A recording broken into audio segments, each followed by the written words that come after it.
Hey, remember how this was an accident-free month?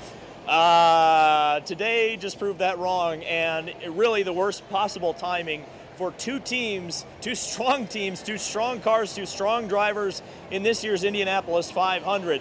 So today was the Carb Day practice. It's Carb Day at the Indianapolis Motor Speedway. That means there's going to be a big concert happening over here. There's a pit stop competition happening over there. But most importantly, there was the last 2 hours of Indianapolis 500 practice. Traditionally, this is just a shakedown, leak check day, but in the last few years, it has been much more than that. It's been true race preparation. Now the difference this year is that the race prep that was done today on Carb Day may not translate for the race. Some 20 degrees cooler it is today versus what we're expecting on race day. We're expecting highs around 85 degrees or possibly higher. This is a nice, cool, slightly breezy day, and it's going to be tough to pick this Indy 500. A lot more difficult than last year. I'm just going to throw that out right off the bat, but I will pick my winner for the Indianapolis 500 in this video. But first, obviously, we need to get to the two major accidents today. Both of them happening in turn one, and thankfully I happen to be up there and able to see both of these so I can give you an eyewitness account. But most importantly, in both of these accidents, the drivers involved are okay. Number one accident, we had a couple of combustible elements heading into turn one. A late pop by David Malukas on Santino Ferrucci resulted in Ferrucci turning in really aggressively on David Malukas. Malukas' tire being cut down and David hitting the wall hard on the exit of turn number one. Now this car, we're not expecting to go to a backup. It doesn't seem like the chassis is damaged. It's very similar kind of to the Dalton Kellett crash of the other day. By the way, Dalton Kellett's car repaired and made laps today. He will be good to go for the race. David Malukas, on the other hand, this is the worst thing that can happen to a rookie, where you have your car prepped, ready to go throughout the week.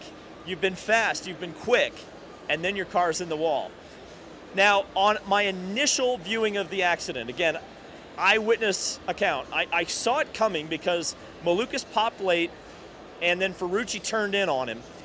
My interpretation is that for whatever reason, whether it's spotting, whether it's maybe he just wasn't looking, but Santino didn't know he was there, didn't know he was going to pop there, and that's why he turned in on him, and that's when the accident occurred. Now that being said, like I said, late pop from Malukas, I'm going to put it at 50-50. Definitely a racing accident, but definitely one that should not have happened during the final practice for the Indianapolis 500. And that's definitely going to hurt David Malukas, and it's also going to hurt, or at least it hurt Santino Ferrucci. He was given a 20-minute penalty at the end of practice for incident responsibility. But the second accident is the one that everybody's talking about, a serious accident for one Colton Herta. Getting loose in turn one, catching the wall, the nose pointing up in the air, and then taking off, getting upside down, sliding down the track and into the turn two wall where it came to rest. Now Herta was conscious through the entire accident, got out on his own power, was checked and released from the infield care center. Colton Herta is okay and should race the Indianapolis 500, though he will be going to a backup car. Now, for those of you who are longtime Indianapolis 500 fans, in the past, going to a backup car used to mean that you go to the back of the field. That is no longer the rule. It was changed around 2014. Now, when you crash at the Indianapolis 500 and your primary car is totaled and you have to go to a backup car, you retain your original qualified position. Now, as a purist, I don't like that so much, but, you know, we don't care about purity these days. It's a pretty pure race, let's be fair. But the most important thing to me is that Colton's okay. Obviously, when the accident occurred, when I saw it the first time, obviously I saw it in person. When you never see the cockpit actually get any kind of an impact or have a sudden stop in an airborne crash, that's when I feel comforted. Ultimately, it wasn't the kind of crash that we've seen in the past, like with Robert Wickens, where it's very, very scary and you know that there's probably going to be injury, especially when you see damage to the cockpit. In this case, the car just kind of rolled over and then slid on its head. Now it did grind the roll bar down, and I guess again we have to thank the aero screen because the car really protected Herta in this thing, and I have to give a big shout out to IndyCar, Dallara, all the safety people for building a safety cell that is that strong and able to put up with that kind of an impact in a crash. I don't like how easily it appeared that that car took off once the nose came up off the ground. I don't know what you would do to prevent something like that. Perhaps make the surface area of the underfloor a bit smaller, make it less likely to catch air. But outside of that, again, happy to see that Colton Herta is okay. So what did we learn in this practice session? Because I've been refraining from making a solid pick for the Indy 500 until this practice session because of the fact that I felt there were so many strong drivers and cars. Actually, before Herta's accident, a friend of mine, Joshua, made a very interesting observation that with Colton Herta starting in the back of the field, you look at the Indy GP and you look at the 2016 Indy 500, and those are Brian Herta strategy calls that won the race. And so with Colton starting in the back, maybe it's not raw speed that would win a race for him, maybe it's strategy. But now with a backup car, which will be the Detroit road course car, I'm a little bit less confident that he will be able to pull it off.